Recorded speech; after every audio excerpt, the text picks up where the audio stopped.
In judiciary we have learned about the Supreme Court and the High Court, and also we have seen the local court, that is Nyaya Panchayat, and also we have seen Lok Adalat. Okay, in this class we are going to discuss about the origin and the functions and objectives of the United Nations.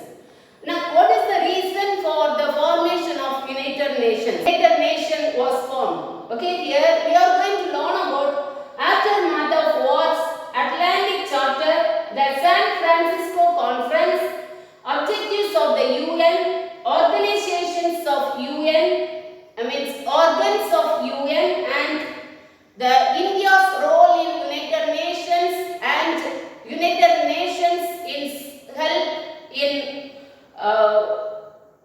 India, and also achievements of UN we are going to see in this class. When we see the United Nations, it is the logo designed by the leaders of the United Nations. Okay, and there were two olive leaves, and in the middle there will be the world map will be kept inside the two olive leaves. The olive leaves will be joined at the bottom and open at the top. The aftermath of war talks about 20th century condition around the world. I already told you there were two important world wars that took place, that is in 1914 and 1939. Okay, and it resulted, the First World War resulted in the League of Nations.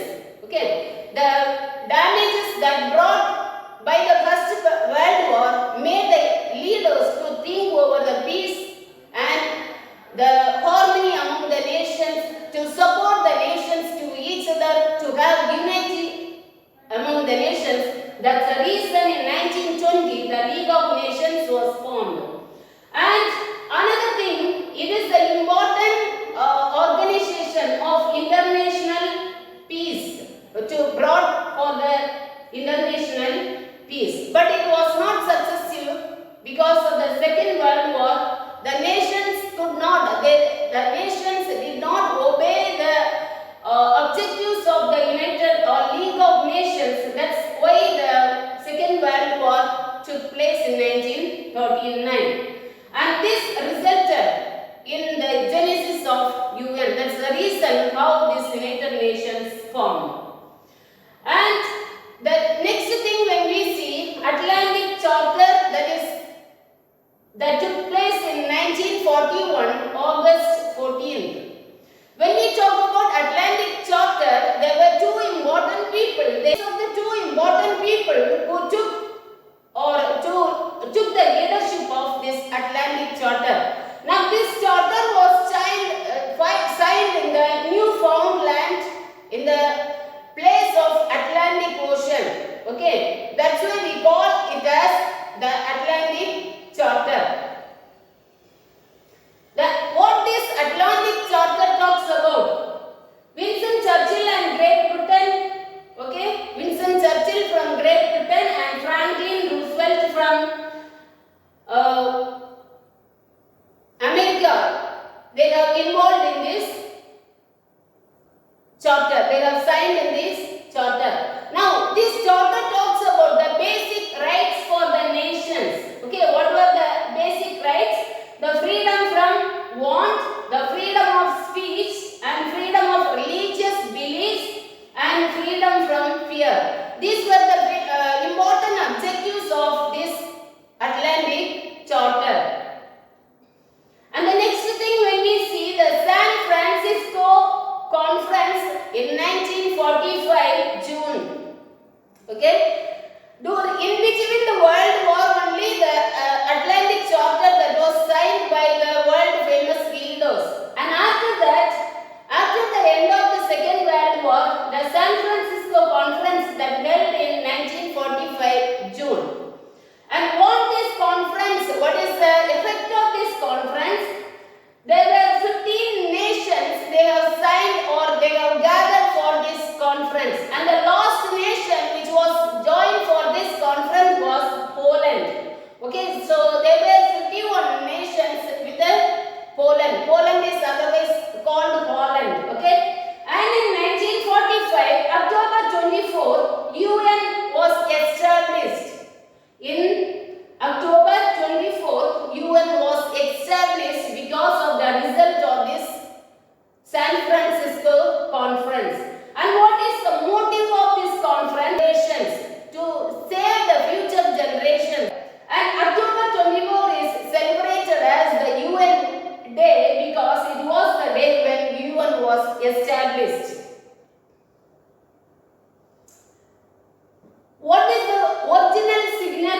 signatories.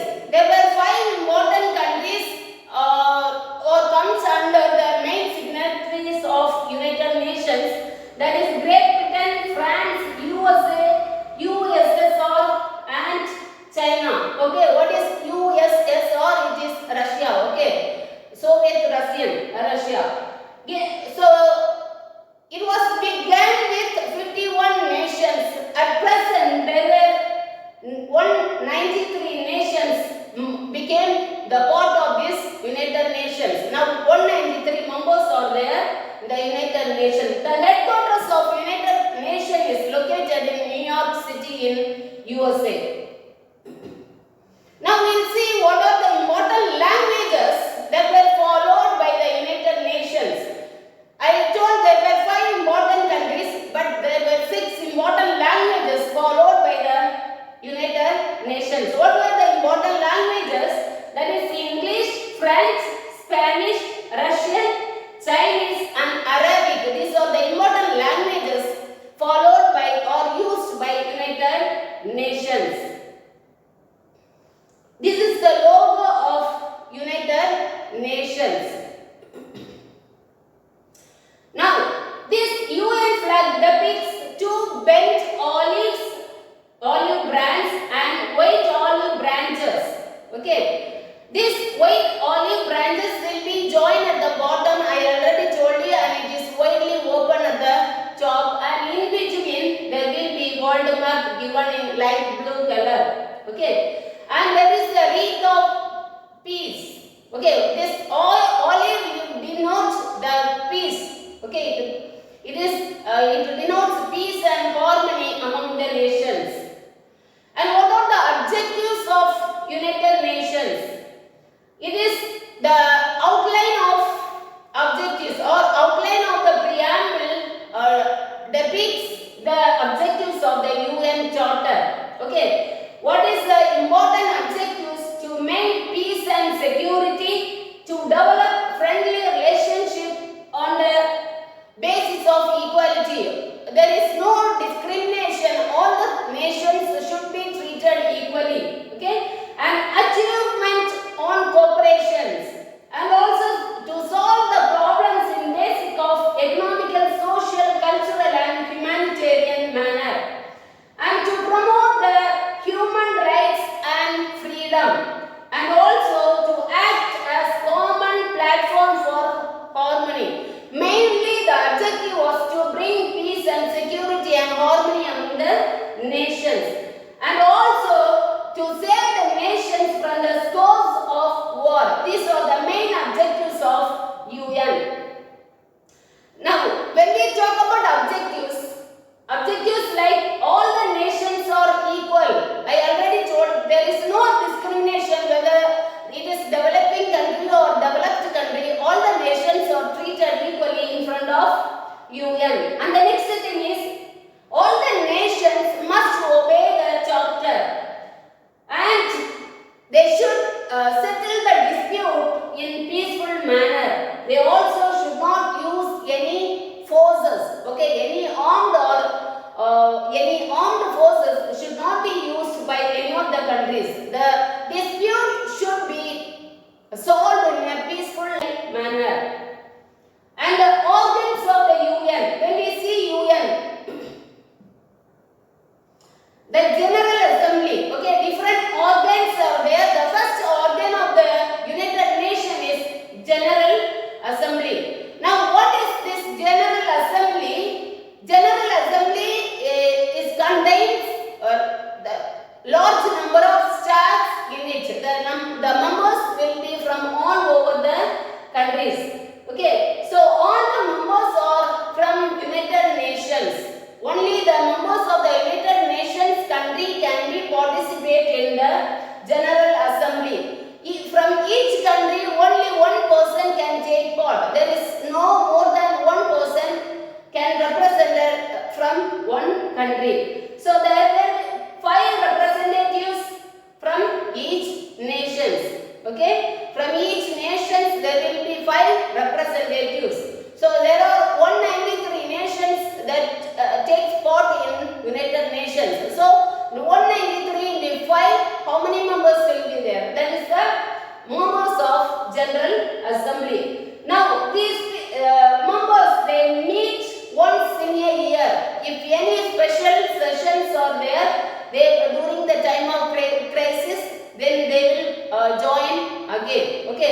Usually once in a year, the members of General Assembly, they meet and they take different decisions based on the nations, the member nations, to bring peace and harmony.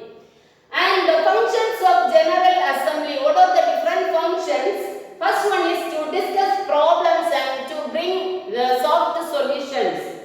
And the next one is to make recommendations in a peaceful and to bring the settlements, to bring the disputes in a soft manner, or to bring the disputes, to settle the disputes in a peaceful manner, and uniting for peace and resolution.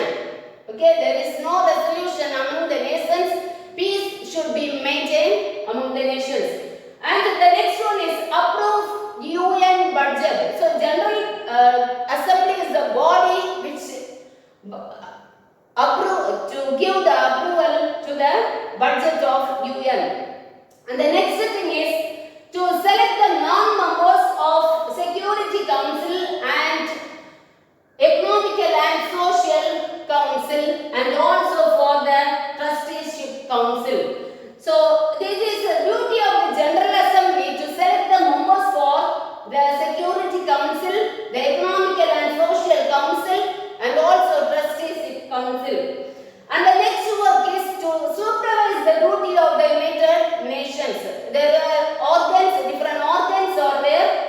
It is the duty of United Nations, General Assembly to supervise the duty of the United Nations.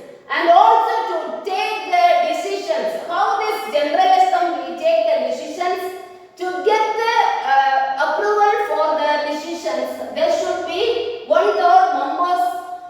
They should grant their vote in order to get the approval of the decisions. That's how the decisions will be fulfilled and accomplished here, and the laws, different laws will be made with the help of General Assembly. And the next thing is the Security Council. The main duty of the Security Council is to give security to the member nations. It is like a court. It functions as the court. Okay? Enforcement wing. It is one of the enforcement wing of United Nations and the important organ of United Nations.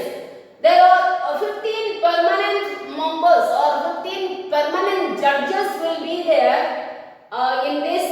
Okay, there were total 15 judges will be there. In that 5 members will be permanent and 10 will be non-permanent. Now, what are the responsibilities of these members of United Security Council? To bring peace, security of the nations, and also they meet based on the needs.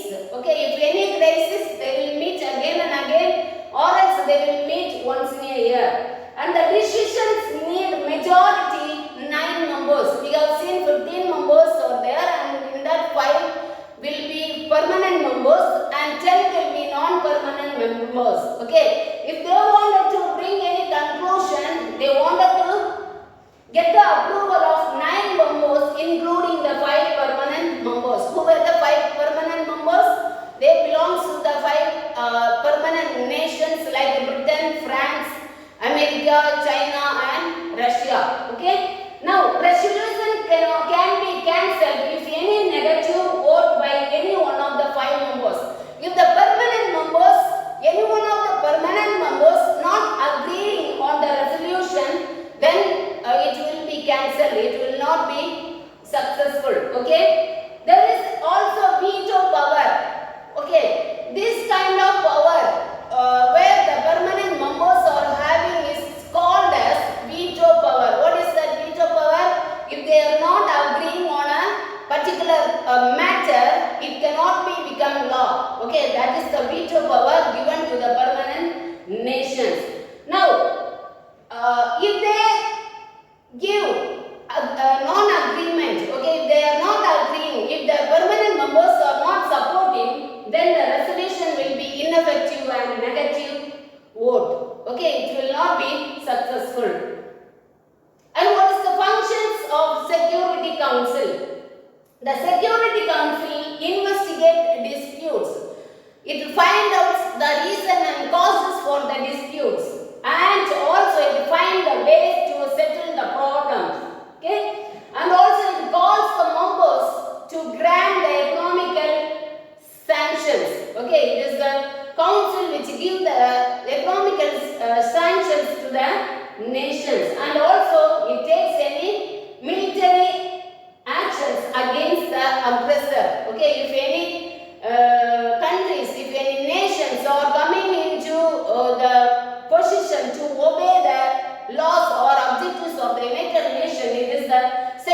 Security Council to control the aggressive nation. Okay. And the next one is Economical and Social Council. What is this Economical and Social Council? It is known as ECOSOC. Okay. There are a total 54 members are there in the Economical and Social Council. They are elected by the General Assembly for 3 years. And also, what is the objective for this Economical and Social Council? To free the world from the want is the main objectives of the Economical and Social Council. And the functions of Economical and Social Council, what are the different functions? The first one is to promote economical growth and social progress, and also to create the spirit of respect and human rights among the people, and to solve problems based on health, illiteracy, drugs, employment, status of women. Okay, if any problems based on this, it is the duty of the Economical and Social Council to solve the problem. And also it supervises the works of different agencies like World Health Organization, UNESCO, United Nations Educational Society, and ILO, okay, UNICEF and FAO.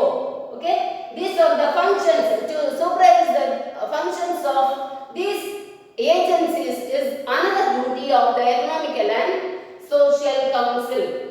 And the next one is the Trusteeship Council. What is Trusteeship Council?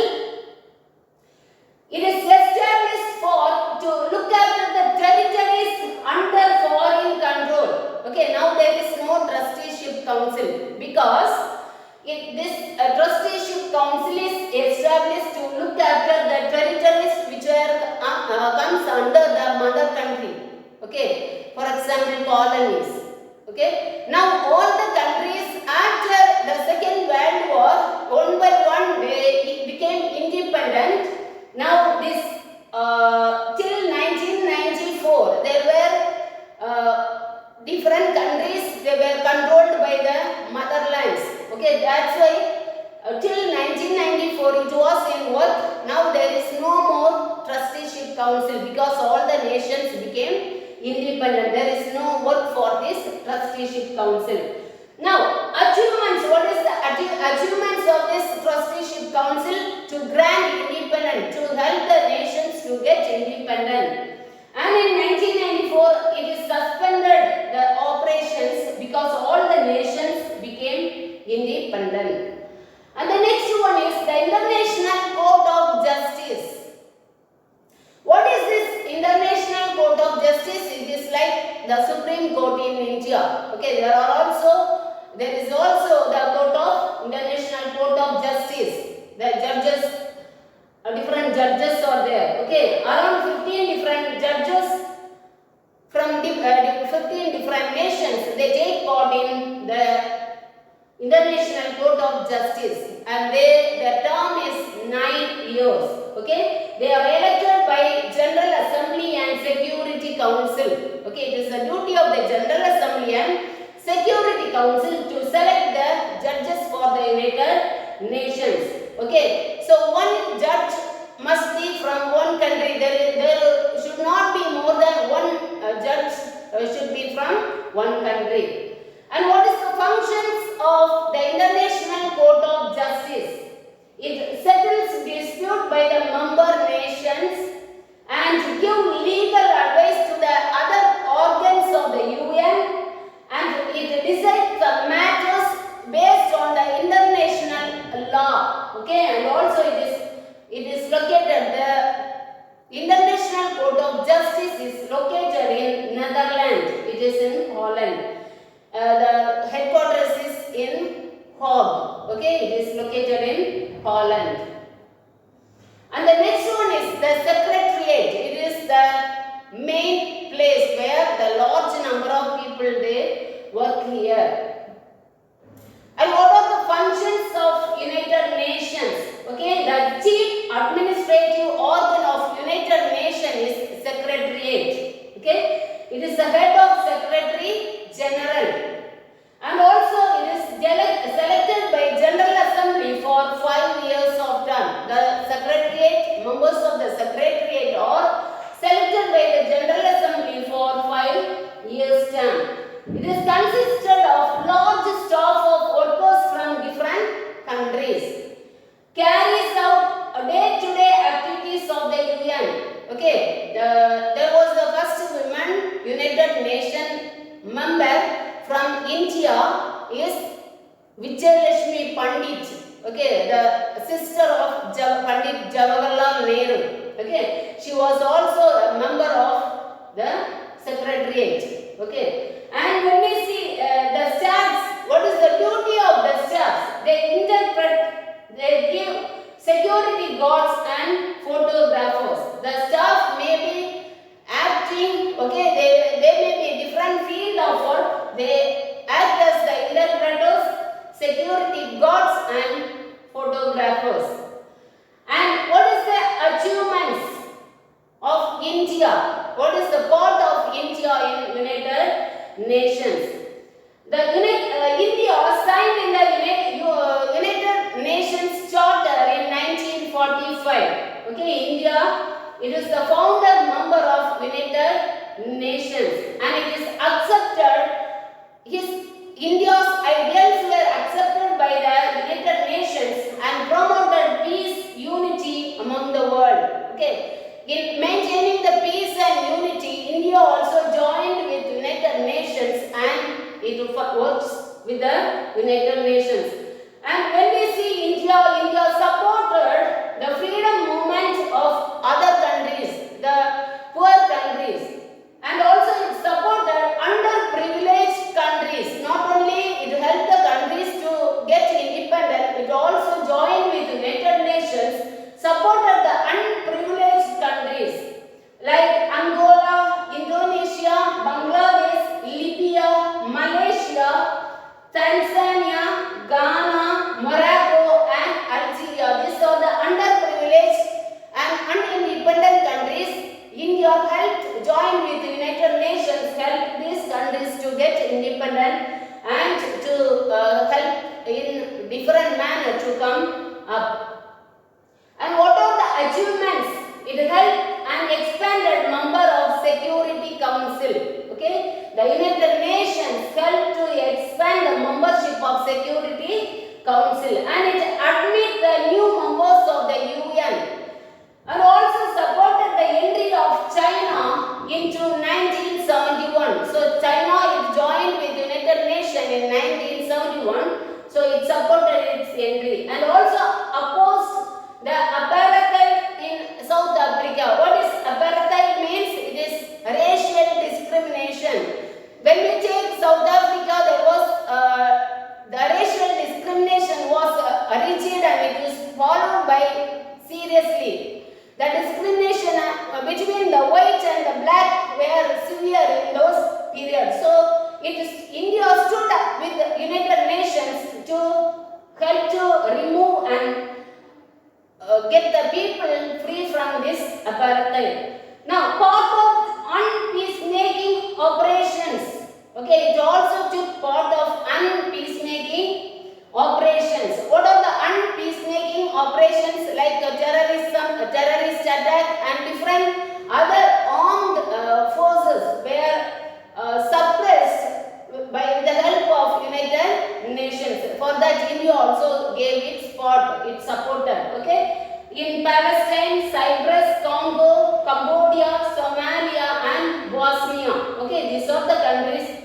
India stood with United Nations in unpeacemaking operations, and also it believed that disarmament and reduction of arms. What is disarmament? It is reduction of arms. Okay, it is the removal of arms or not using, free from arms. Okay, control of atomic energy. These are the things were believed by United Nations. India also gave its support for that. And India's achievement, when we see, it appointed the chairman of the commission and supervision the Trust Indo-China in 1954. For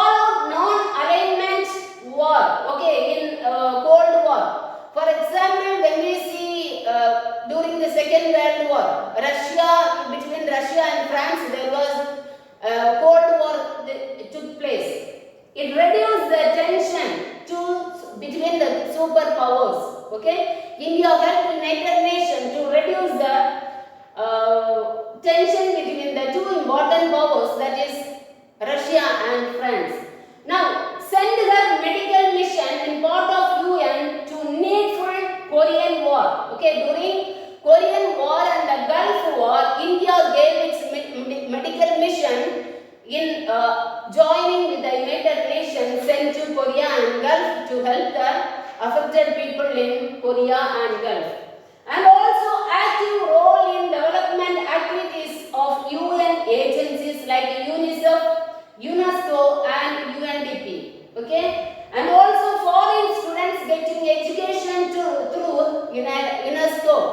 Many Indian students and other students, they get education through UNESCO. India grants its support for that. And also India holds high rank in United Nations. And when we see who are the people, those who took high ranks in United Nations are Shashi Tharoor. He was the former Under Secretary General and Communication and Publication Information. Okay, Shashi Tharoor. Then after that, Kofi Annan. He was the Secretary General in 2006. Then Nagendra Singh and Bow, Indian jurist. Okay, they were appointed as the jurist from India. And Justice Padang, he became the judge of UN in this period. And what is the role of India? I have already told, to make peace among the nations. It is the main role of India, and unarmament is the main objective, okay, which is followed by the Indians. When we see India joined, it took hands with the United Nations in bringing peace and harmony among the nations. To maintain world peace and security is the main motive of India and even the motive of United Nations. World Health Organization, see, like the organs, like the agencies like World Health Organization, UNICEF, UNESCO and different other agencies, they have the great part in maintaining peace and security among the nations. First of all, when we see the World Health Organization, it helped to improve the public health of the people around the world. It helped to fight against the diseases like malaria, tuberculosis and smallpox. It also set up child care centers, trained medical and personals. It helped to train the people related to the medical field. And also it helped the students to go for the higher studies. UNESCO is one of the main agencies to help the people in getting the higher education. And what are the developmental work has done by different agencies like FAO. FAO helped to turn Terai region of Uttarakhand into the cultivation and inhabited land. Okay, in Uttarakhand there were the landslide. Because of the landslide, most of the land was destructed and the inhabitation was collapsed because of the landslide. So during that time, the World Food and Agricultural Organization came forward to help Uttarakhand.